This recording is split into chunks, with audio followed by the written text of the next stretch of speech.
Hello there and welcome back to another review. Today we're going to have a look at the final part in the Basket Case trilogy. Seems a long time ago since I finished the Basket Case 2 review, but long time coming, much like my Hellraiser 3 review previously. I do get round to things eventually, so we're finishing off the classic Basket Case trilogy today with Basket Case 3. Made in 1991, again directed by Frank Henenlotter and starring Kevin Van Hentenryck. The film basically follows up and builds on what Basket Case 2 established, with the whole Granny Ruth story and Dwayne trying to sew him and his brother together at the end of the last movie. The film to me is probably, it's like pushed. I might even go fast to say this is my favourite Basket Case movie. I think, 2 and 3 are like sort of worlds apart. I mean, the first one is sort of a classic on its own, but the sequels more than live up to that Basket Case reputation. I think, like I said, if you put me on the spot, I might even go as far to say it's probably the funniest of all the films. I think it's... there's a lot of comedy in this film, more so than there has ever been. There's still some in 2, but I think a lot of people sometimes misinterpret the Basket Case movies. I think sometimes these films are sort of lost on some people. When at its core, there is a strong message here about accepting people for who they are, for being tolerant to other people, no matter what they look like, and that no one is perfect. That is sort of what the film is trying to say. I think for the uninitiated, loads of people would find the films over the top. They would find them silly, almost cartoon-like, and of course zany, violence. But that is all part of the charm with the Basket Case films. That is all part of in tonally, films 2 and 3 are very different from 1. But 2 and 3, I think Frank done a wonderful job with the sequels. I think 3 probably, like I mentioned, is probably my favourite of all the movies. It's unusual, like when any trilogy with the third, the second film sometimes not people's favourites, but especially a third movie, but actually being one of the better ones. So it doesn't really end the trilogy in the way that most movies do, with a proper concrete ending. Rather, the film just gives you exactly what you want with this movie. And I think Frank Henenlotter was very quite smart there. Rather than trying to wrap up a Star Wars-esque type trilogy that has a beginning and an end, this film just sort of, it's just enjoyable. It gives you exactly what you want. It never slows down, and it's just a thoroughly enjoyable watch from start to finish. Basket Case 3. Annie Ross again steals the show as Granny Ruth, much like she did in the previous movie, but this movie has so much more wackiness, craziness and comedy moments that I think it may even be my favourite out of all of the 3 movies. So the movie starts exactly where the last film ended, and I love it when trilogies or any sequels do that, where they pick up exactly where you were at the end of the last movie. It just makes it so much simpler. Like, you're back, right, that's what happened, where were we? So Bilal having sex with Eve, Dwayne killing Susan, and Dwayne trying to sew him and his brother back together again, with the blood splattering like crazy all over the room, I might add. Granny Ruth puts Dwayne in like a padded cell, complete with like a straitjacket as well. She puts him in a straitjacket. And I love how the whole movie Dwayne is almost viewed by Granny Ruth as like the naughty child that won't stop misbehaving on a school trip or something like that. We learn that Dwayne can't hear what Bilal is thinking anymore, and that Eve is pregnant, and Bilal, of course, is going to be a dad. So Granny Ruth takes all the deformed individuals on a road trip to see Uncle Hal, so he can assist basically with the pregnancy. Ruth tells Dwayne to stay away from Bilal, and he was like the one who killed Susan. And I love with when they're on this bus, like with Dwayne talking to one of the freaks on the bus, and we can't understand what he is saying, but Dwayne is like, yeah, I know what you mean. Yeah, I never thought about it that way. Yeah, I guess you're right. Like, we can't understand him for whatever reason. Dwayne can understand this guy, even though he's just talking complete nonsense. So we then meet this sheriff who is meeting Hal, who they're going to see, and we learn that Hal Jr. makes loads of inventions, and we see this painting of a baby with loads of hands being Hal Jr. Amazing funny moment on the bus when Granny Ruth and everyone have this they do like this sing song on the bus, and the look on Kevin Van Hentenryck's face is totally priceless, because even just thinking about that scene now where they have this like sing along on the bus just makes me just it's hilarious. I can't do it justice talking about it. But it's his look on his face. So after parking up, Dwayne tries to escape via a window, like a window on the bus, and randomly gets talking to the daughter of the sheriff. And you think she's going to be the love interest. Like initially you think, okay, so he's bumped into this girl. They've arrived in town. She's going to be like sort of the love interest of the movie. I mean, it's not even close that she, in this movie, in the hands of, Frank Henenlotter, there was not going to be a typical love story going on in this movie. So he's like, do you know who I am? I'm not the famous Bradley twins. Also, another thing that makes me laugh is Bilal's basket is just like placed right on top of this like U-Haul on the back of like the bus. And this thing isn't even like, I don't think it's even like strapped in properly. But Bilal, for whatever reason, has to ride on this U-Haul like at the back. And I love when they get to house, Dwayne is like, can I get a Swiss Army knife? And he just gets basically ignored completely.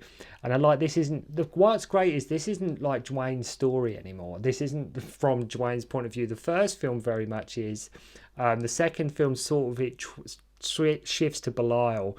And in many ways, in this movie, Dwayne is actually just background. He's not, but in a way, that's what makes it so funny, because he's like constantly being ignored. Like I say, he's always like Granny Ruth treating him like the naughty boy who will not behave on a school trip, and she sort of, doesn't treat him like a grown up at all, because he's sort of always misbehaving in her eyes. So his water explodes, and we learn that little Hal is going to be delivering the baby, and that he is like Ruth's son. Ruth removes Dwayne's straitjacket, and she's like, "You better not run off." And of course he does, like right away. As soon as she leaves the room, he jumps straight out of the window, complete with the trash cans falling over and a cat noise. That classic sort of noise you hear when somebody falls out of a window or down an alleyway. You hear that noise. So after Hal Sr. gets suited up in his medical attire and scrubs, Belial has like a mini Nam flashback to the first movie as he hates doctors and just claws into the guy's face like mad and sort of mutilates the guy. After all that, Ruth is just like, now, that isn't the way we do things, right? It's trying to calm Belial down. So, and like a mini Belial is born, and they just keep coming, right? Eve starts to give birth, and loads of mini Belial's carts come. And Hal Jr. in this scene just cracks me up. With like everyone that pops out, he has like a quip or something funny to say about it, and he's doing it like a bingo. Like 5 still alive, and he keeps saying, it's like, I need a smoke, and he says like number 9, my Valentine, 12 of them, that's a bingo. And it's just funny. With watch this guy's manic performance when the Eve is getting birth, and he's got like, it's just hilariously funny, because it's just so manic and off the wall, everything he says. And I think at one point he says, you deserve an Avarian ovation as well. So lots and lots of mini Belials are born. We even have like Belial dreaming he's with like 2 topless ladies at one point, only to be woken up to finding out. Woken up to meet his kids. Dwayne, whilst escaping, runs into the sheriff's daughter and gets arrested. So after finding out who he is, 2 police officers go after Belial for like a cash prize, because they're like, as Dwayne says, they're the infamous Bradley twins. They learn about what happened, who they are. They're like, well, hang on, there's a prize here. Like, there's a reward. So they go after to get Belial for some cash. So they turn up to Hal's, and everyone is celebrating after the birth of the kids. And they're like, I think we stand. They're just celebrating these people, like Granny Ruth's and her School of Misfits. They're sort of celebrating in the house. And one of the cops says, I think we've stumbled upon them like a satanic cult for whatever reason. So that's where he goes to, and I just loved how that is what he goes to first at this point, and where's that context for that come from? So they sneak in, they take the babies and shoot Eve, which I didn't see coming. I think it was a bit unfair Eve got shot, but they shoot Eve, and when I first saw this film ages ago, I was like, I was hoping like Belial and Eve would sort of live happily ever after, but they shoot Eve. Dwayne, hearing Belial now, knows something is wrong. The sheriff's daughter out of nowhere gets into some sort of dominatrix gear at one point, even having like a whip in the locker at the police station, and wants to punish Dwayne because, I don't know, there's this weird subplot that she's got like a fetish for like dominating people that have been arrested or something. Even this made me laugh though when like her dad comes back. He's like, for God's sake, put some clothes on. Like her dad's seen it all before. He's like, get rid of that bullwhip and you are grounded, right? So you think, oh my God, what is she doing? What is going on? Even when the two cops come back to tell them, they are like, we're going to need more than shotguns. We're going to need bazookas, one of them says, which, it's not like these people are armed. So I don't know why they think they need bazookas. It's not like, to say, it's not like they've got like an Granny Ruth and the crew have got like arsenal of like weaponry and ammunition hand. Watch as well where the sheriff uses weird, like there's a scene which, if you've seen it enough times like I have, there's a scene where the sheriff uses words for the most part that only begin with B. And it's literally, you will miss it if you're not paying attention. The camera goes tight on his face and it's just super funny. Like, I think it's like, Bailey, you book the Bradley boy, take the basket of Belial's back and get Brody to come by. Something like that. And where's Brennan and Bonan? And they've gone bowling. And everything just starts with a B. For whatever reason, I don't know, but it's still funny nonetheless. So the sheriff goes to Hal's and shoots himself in. We get the full reveal of Little Hal here. Just imagine, basically Little Hal, if you imagine Jabba the Hutt with loads of arms, you're going to be on the right track. You're sort of in the right ballpark if you imagine that. So Dwayne, furious as the sheriff's daughter wants to keep one of the babies as a pet, which are now at the police station. Even though him and Belial have had their differences, he is still uncle to them and doesn't want anything to happen to them. So they still keep that brotherly bond going there, despite all their differences, despite what Dwayne and Belial have been through. Dwayne does actually still want to help Belial, and he doesn't want anything to happen to his brother's children. One of the cops having an hysterical freak out, like when if they do a jailbreak.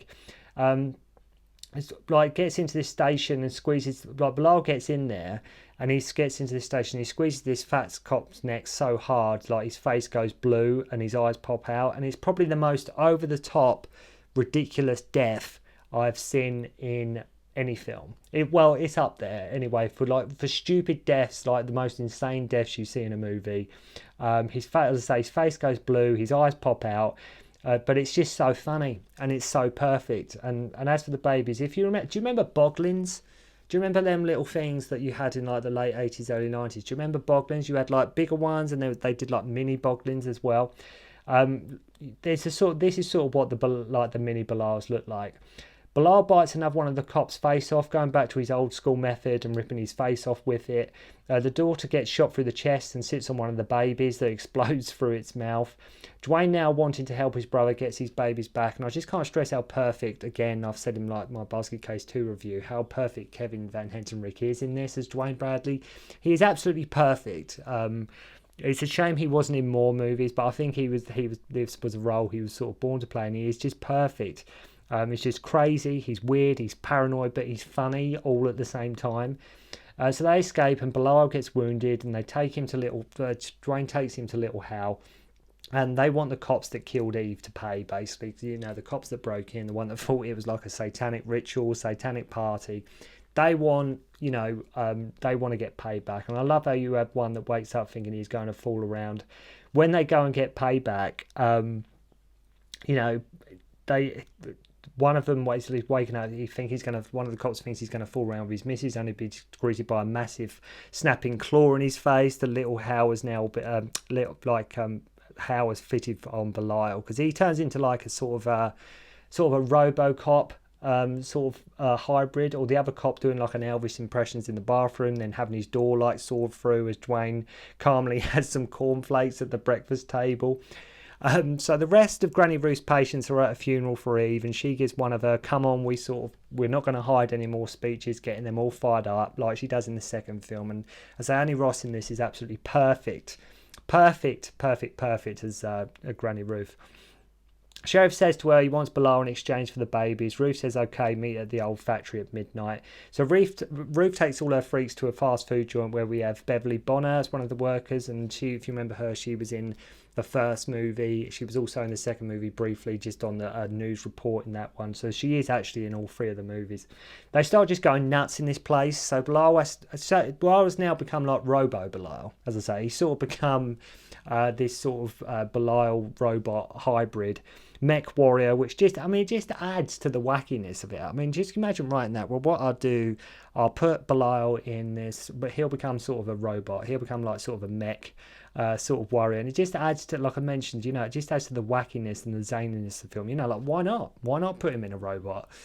I mean, you know, Belial went for him, but it just makes me laugh. It really does make me laugh completely. Also with a buzzsaw as well. He's also got a buzzsaw fitted to this armory that he's got going on.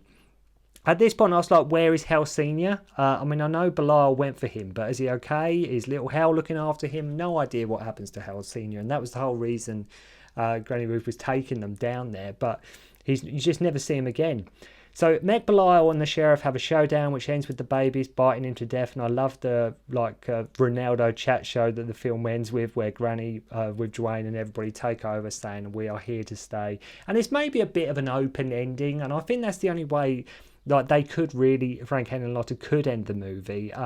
No final moment between the Bradley brothers, like them two walking off together, making amends. That sort of gets dropped in favour of them. Like I've mentioned, you know, like that cartoonish, wacky kind of ending. I think it works, but it also could have worked the other way, with the brothers sort of having like a reconciliation of sorts to round the trilogy off. I think it could have easily gone that route, where it could have gone. Like the second one could have been like the sort of comedy one, and the third one could have, like, you know, like a lot of trilogies, they always bring it back to like the first film, don't they, in terms of themes and plotting and things like that. But this film sticks with what 2 was establishing, and it sticks with that comedy, wacky route. But so I think it could have worked, you know, it could have worked really well. But I think maybe that would have been too much for contrast in the movie over what has happened, you know, over the past 85 minutes. If it went too serious at the end, I think that might have like deterred. It might have done it more harm than good, like especially if the film ended on like a serious note.